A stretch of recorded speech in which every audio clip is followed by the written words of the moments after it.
Hi friends, welcome to மா kitchen. இன்றைக்கி ரொம்ப ஈஸியாக பண்ணக்கூடிய ஒரு ஸ்நாக்ஸ் ரெசிபி தான் உங்கள் கூட ஷேர் பண்ண போகிறேன். அதுக்கு தேவையான பொருட்கள்: கடலை மாவு எடுத்து வச்சுக்கோங்க 1 கப்பு. இது மிக்சியில் பவுட்ரு பண்ண முழு உளுந்து இருக்கு இல்லைங்களா, வெள்ளை உளுந்து, அது மிக்சியில் பவுட்ரு பண்ணது தான். இது 1/2 கப் தேவைப்படுது. 1/4 டீஸ்பூன் பேக்கிங் சோடா, நம்மளுக்கு தேவையான அளவு உப்பு, 1/2 டீஸ்பூன் நெய் இல்லைன்னா ஆயில் சேர்த்துக்கலாம், ஒரு 1/4 டீஸ்பூன் பெருங்காயம் கொஞ்சமாக, அப்புறம் பொரிக்கிறதுக்கு ஆயிலு. இது எப்படி பண்ணுறதுன்னு பார்க்கலாம் வாங்க. இவ்வளோ தான் இதுக்கு தேவையான பொருள். வாங்க இது எப்படி பண்ணுறதுன்னு பார்க்கலாம். ஃப்ரெண்ட்ஸ், இப்போ ஒரு பாத்திரத்தில் எல்லா மாவும் மிக்ஸ் பண்ணிடலாம். ஃபஸ்ட்டு கடலை மாவு எடுத்துருக்குறேங்க, உளுந்து எடுத்துருக்குறேன் 1/2 கப்பு,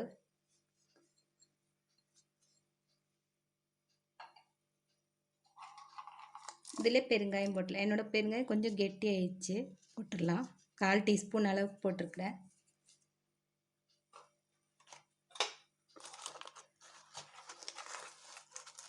கால் டீஸ்பூன் அளவுக்கு பேக்கிங் சோடா, தேவையான அளவு, இந்த மாவுக்கு தேவையான அளவு உப்புங்க,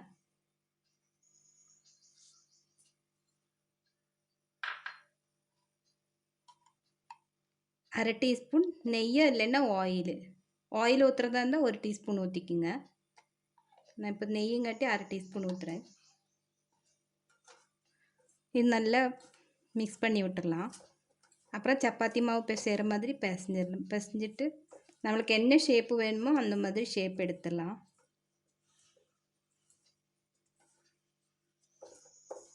நல்லா மிக்ஸ் பண்ணிக்கோங்க. உங்களுக்கு இதில் காரம் சேர்த்ததா இருந்தால் இப்போவே சேர்த்துருங்க.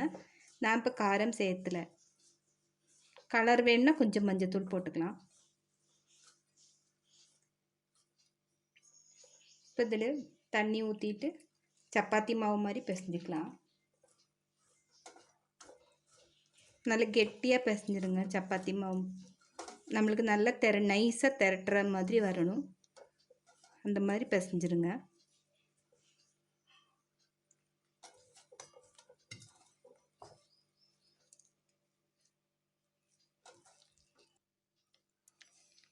முதல்ல நிறைய தண்ணி ஊற்ற வேண்டாம் ஃப்ரெண்ட்ஸ். இங்கே பாருங்கள், 1/4 டம்ளர், கொஞ்சம் அரைக்கு கொஞ்சம் மேலே, அவ்வளோதான் தண்ணி எடுத்துருக்குறேன். இதே போதும் நம்மளுக்கு. நல்லா பிசை நல்லா கெட்டி ஆகிடும் ஃப்ரெண்ட்ஸ். இப்போ நல்லா பிசைஞ்சிட்டுங்க சப்பாத்தி. இந்த கன்சிஸ்டன்சி போதும். நம்மளுக்கு கையில் ஒட்டுற மாதிரி இருந்தால் கொஞ்சமாக எண்ணெய் 1 டீஸ்பூன் எண்ணெய் ஊற்றி நல்லா பிசைஞ்சிருங்க.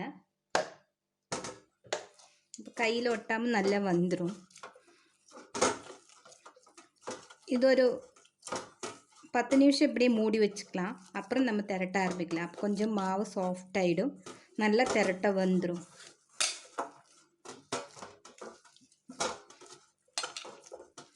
இப்போ பாருங்கள், கையிலலாம் ஒட்டலை. இது அப்படியே இருக்கட்டுங்க, மூடி வச்சுக்கலாம். ஒரு 10 நிமிஷம் கழித்து நம்ம திரட்டிட்டு எண்ணெயில் பொரிச்சு எடுத்துடலாம். ஃப்ரெண்ட்ஸ், இப்போ 10 நிமிஷம் ஆயிடுச்சு. நம்ம திரட்ட ஆரம்பிச்சிடலாம். மறுபடியும் ஒரு 2 நிமிஷம் பிசைஞ்சிருங்க. கொஞ்சம் கூட சாஃப்ட் ஆகிடும்.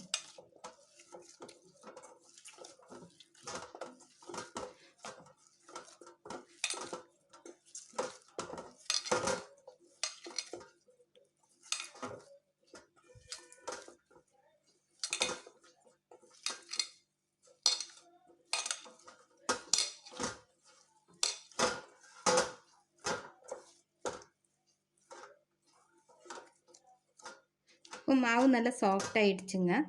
இதுலேருந்து சின்ன சின்ன பால்ஸ் எடுத்துடலாம்.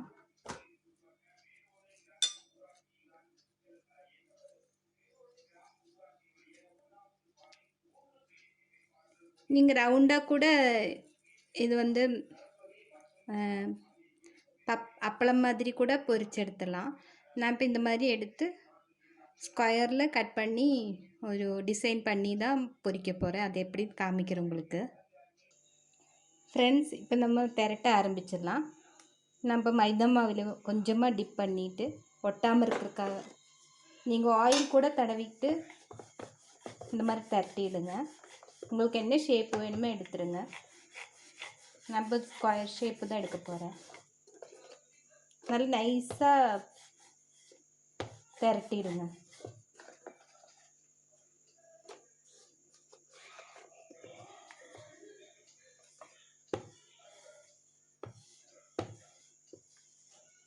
சென்டர் போர்ஷன் வந்து நல்லா நைஸாக இருக்கணும். ஓரமெல்லாம் நம்ம கட் பண்ணி எடுக்க போகிறோம். அதனால் அது எப்படி இருந்தாலும் பரவாயில்ல. பாருங்கள், நான் இந்த ஸ்கொயர் ஷேப் தான் கட் பண்ண போகிறேன்.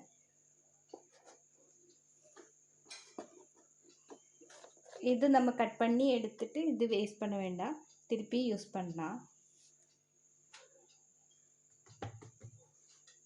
இப்போ இந்த இதில் சென்டரில் மட்டும் 3 கோடு போட போகிறேன். 3 4 கோடு போடலாம். நம்மளுக்கு இந்த மாதிரி ஒரு ஷேப் வரும். இப்போ எண்ணெயில் பொரிக்கிறதுக்கு கரெக்டாக இருக்குது. இதே மாதிரி நான் எல்லாமே திரட்டிட்டு எண்ணெயில் பொரிக்கும்போது உங்களுக்கு காமிக்கிறேன். பாருங்கள், பார்க்குறக்கே அழகாக இருக்குது இல்லைங்களா? உங்களுக்கு வந்து பீஸா கட்டர் இருந்தால் ஷேப்பு நல்லா வரும். நான் திரட்டிட்டு உங்களுக்கு காமிக்கிறேன். ஃப்ரெண்ட்ஸ், இப்போ வந்து நான் எல்லாம் திரட்டியாச்சுங்க. ஃபுல்லாகவே திரட்டிட்டேன். பாருங்கள், கொஞ்சம் ஒட்டுற மாதிரி இருக்க எடுத்துடலாம், ஒன்றும் ஒட்டாது. இதை பாருங்கள், இந்த மாதிரி இவ்வளோதான் மாவு மீதி ஆயிடுச்சு. இது கொஞ்சம் பொரிச்சு எடுத்துடலாம். அந்த திரட்டிட்டு நம்ம ஒரு பால்ஸ் ஆகும்போது திருப்பி நம்ம நல்லா பிசைஞ்சு அந்த மாதிரி திரட்டினா போதும். இப்போ இது பொரிச்சு எடுத்துடலாங்க. ஃப்ரெண்ட்ஸ், இப்போ நான் ஒரு கடாயை வச்சுட்டு அதில் ஆயில் ஊற்றிருக்குறேங்க. கொஞ்சம் முழுகிற அளவுக்கு ஊற்றிருக்குறேங்க, நிறைய ஊற்றலை. இப்போ இதில் ஒவ்வொன்றா பொரிக்க ஆரம்பிச்சிடலாம். 1 2 போட்டுக்குங்க.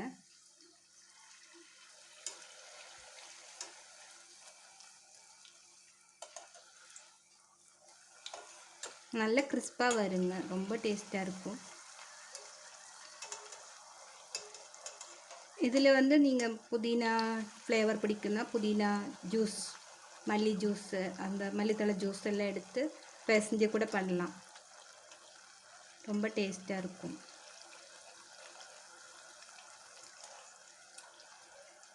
இது கொஞ்சம் கோல்டன் ப்ரௌன் ஆகிற வரைக்கும் வெயிட் பண்ணலாம்.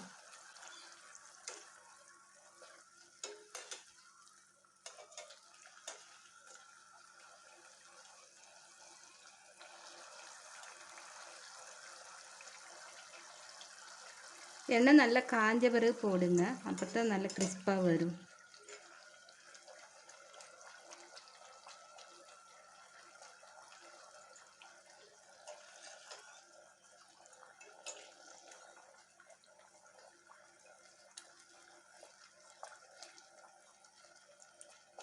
இந்த சலசலப்பை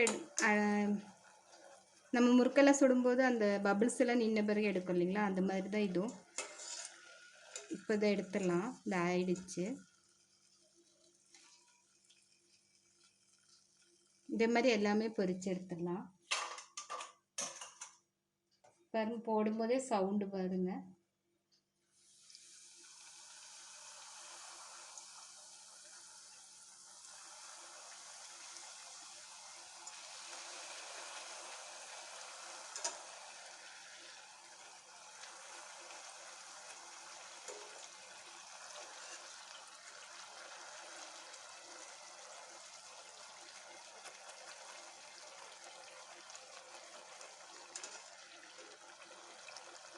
இந்த ரெசிபி பிடிச்சிருந்தா லைக் பண்ணுங்கள், எல்லாருக்கும் ஷேர் பண்ணுங்கள்.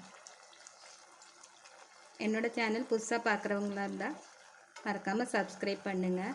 இதே மாதிரி புது புது ரெசிபியோடு நான் உங்களுக்கு இன்னும் என்னோடய சேனல் பார்க்கணுன்னா ஆல் பட்டன் அழுத்திடுங்க, பெல் பட்டன். இப்போ பாருங்கள், சீக்கிரம் ஆகிடும். நம்மளுக்கு திரட்டுற நேரம் தான் அதில் இருக்குது. நான் ஒன்று சொல்ல மறந்துட்டேன். இது நம்ம உளுந்து ஜலிச்ச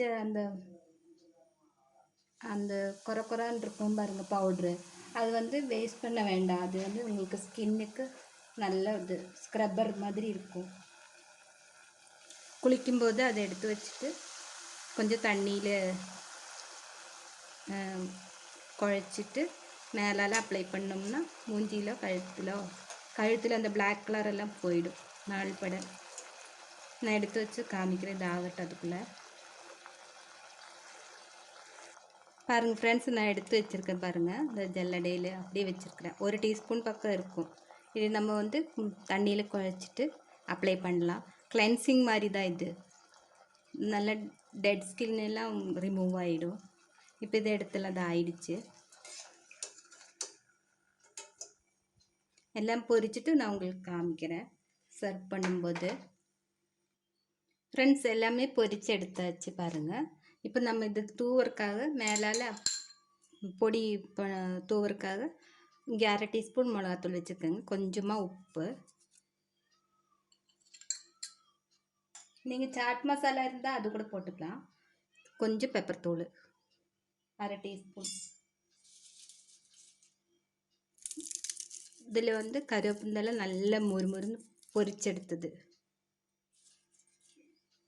எண்ணெயில் நல்லா பொரிச்செடுத்து க்ரஷ் பண்ணி போட்டுருங்க. இது மிக்ஸ் பண்ணிவிட்டு மேலே நல்லா அப்ளை பண்ணி விட்டுடலாம். பாருங்கள் எவ்வளோ அழகாக இருக்குது பாருங்கள், பார்க்குறக்கே நல்லா மொறுமொறுன்னு இருக்குது. நான் கையால் உடச்சி காமிக்கிறேன். எல்லாத்துலேயும் மேலாலெல்லாம் அப்ளை பண்ணி விட்டுடலாம்.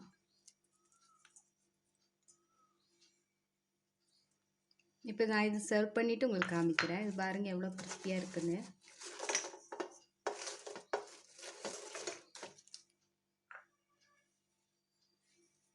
காரத்துக்கு அதுக்கும் சாப்பிட்றதுக்கு ரொம்ப நல்லாயிருக்கும்.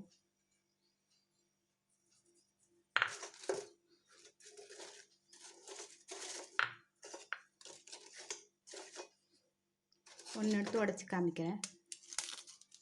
பாருங்கள் எவ்வளோ கிறிஸ்பியாக வந்திருக்குன்னு. எல்லோரும் செஞ்சு பாருங்கள். உங்கள் கமெண்ட்ஸ் எனக்கு சொல்லுங்கள். இப்போ இதுக்கு சர்வ் பண்ணிவிட்டு நான் உங்களுக்கு காமிக்கிறேன்.